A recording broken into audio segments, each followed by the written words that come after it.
Laura Alonso, ¿cómo le va? ¿Qué tal? Buenas noches. ¿Es el peor momento en esa relación? ¿Están mal las cosas? Porque uno ha escuchado el otro día en la Cámara de Diputados discursos durísimos de una parte y de la otra.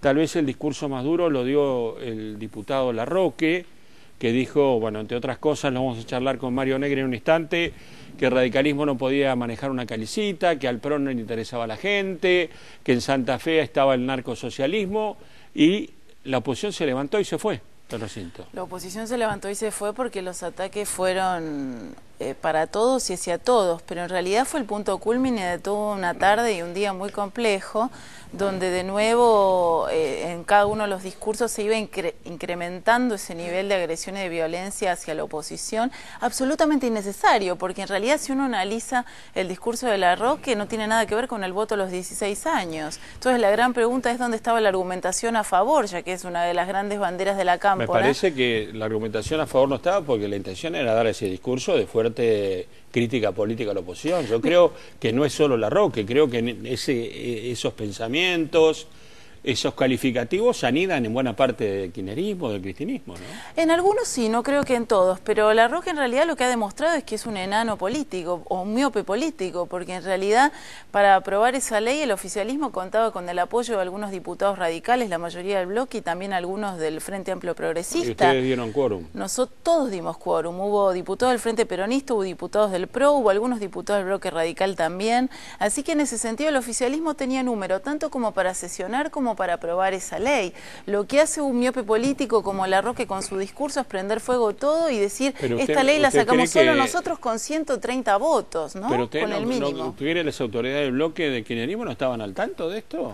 Mira, me sorprendió, y lo digo con total sinceridad, la imposibilidad que tuvieron tanto Agustín Rossi, por más que aplaudiera, quien después se levantó desesperado cuando se retiró la oposición, como el propio presidente de la Cámara que no podía controlar a Larroque.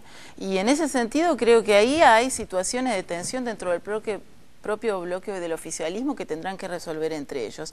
Ahora, sí, algo que tengo claro es que yo, que pertenezco a la misma generación, no tengo nada que ver ni con Larroque ni con la Cámpora, que muchos de los que hacemos política y que tenemos entre 35 y 40 no compartimos esos valores, estando en distintos partidos de la oposición. No compartimos ni esos valores ni esas prácticas. Aparte de valores, lo que me parece es que está, en todo caso, enjuiciando usted es una manera de hacer política. Por supuesto que es una manera de hacer política que tiene que ver con el respeto a la diversidad de opiniones, al pluralismo de opiniones, el respeto al otro y el tratar fundamentalmente de encontrar acuerdos.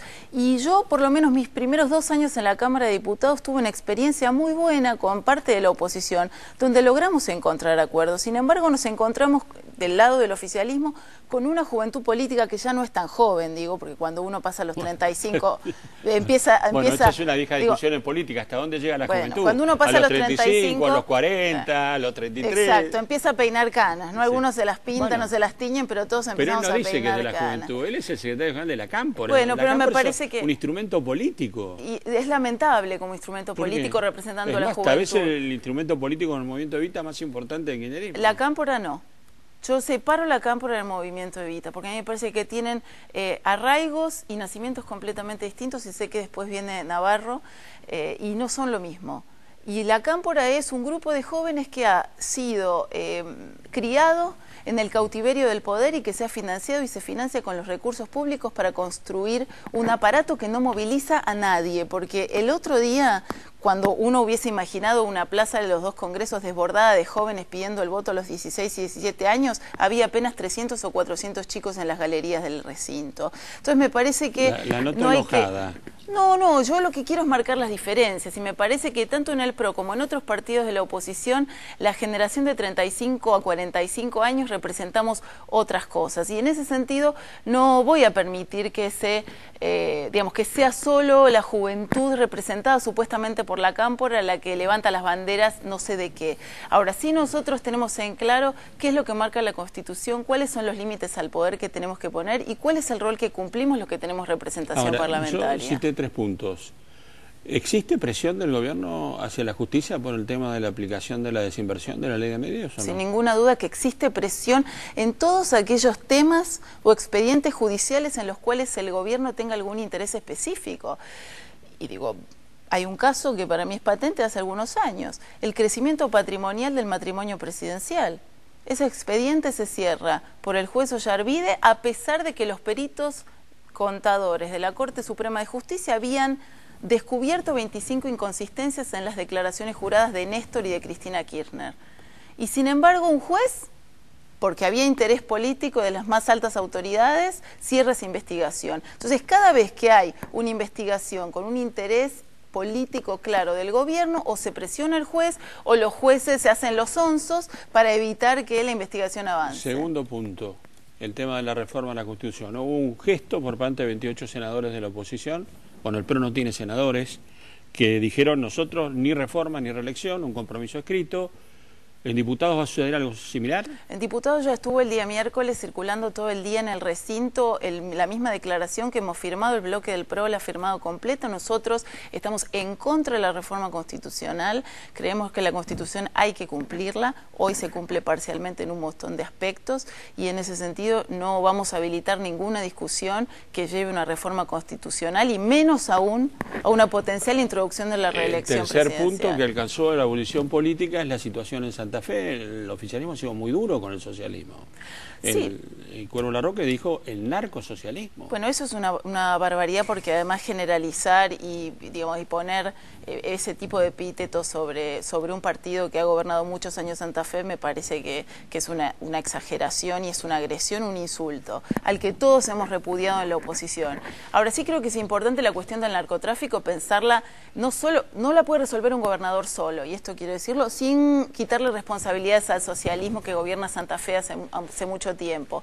Ahora, si no hay fuerzas nacionales de seguridad interior trabajando conjuntamente con las policías provinciales, esto va a ser complicado. Y en ese sentido sí creo que el socialismo, que ha sido muy benévolo con el kirchnerismo en estos años, termina cayendo en la trampa del kirchnerismo, que le arma una terrible operación adentro de su propia provincia y el gobernador termina confesando que se enteró por los diarios. Ahora, Laura, digo, ¿es dato de última hora? ¿Hubo algún acuerdo entre el PRO y el kirchnerismo en la ciudad de Buenos Aires para aprobar leyes con apoyos mutuos? Hubo una negociación política y en ese sentido el PRO aceptó la posibilidad de que se aprobara el crédito para solucionar el problema del Arroyo Vega, que necesita una obra importante, por eso las inundaciones de la semana pasada. Sobre todo en Belgrano, ¿no? Belgrano, Juramento. Exactamente, la presidenta en esa negociación habilitó que se apruebe el crédito, el empréstito internacional al que va a acceder la ciudad para poder realizar esa obra. Ahora, ¿no es contradictorio eso con las críticas que hace el PRO al kirchnerismo y el kirchnerismo al PRO? Es el ámbito de la Ciudad de Buenos Aires y en esa conversación se han negociado cuestiones que son de interés para el gobierno de la ciudad y fundamentalmente para los porteños, como son la construcción de viviendas a las cuales se ha comprometido el gobierno nacional dentro del plan Procrear. Entonces, en ese sentido, todo aquello que convenga a la Ciudad de Buenos Aires, el PRO lo va a acompañar porque gobierna la Ciudad de Buenos Aires y tiene una responsabilidad fundamental, que es hacer que los porteños vivan mejor. Y después, en el ámbito nacional, las discusiones son de otro tipo y en ese sentido nosotros nos hemos opuesto a todas aquellas cuestiones que consideramos que no son razonables ni racionales. La última, ¿nació el radicalismo PRO? Nació una agrupación dentro del PRO que agrupa a algunos radicales o algunos dirigentes que provienen del radicalismo y que en ese sentido esperamos que sea un puente, una mesa de conversación con otros radicales que siguen participando dentro del radicalismo. Gracias, Laura, por haber venido. Gracias a vos. ¿Qué pasa en el radicalismo? ¿Qué pasa con la oposición? Marioneta.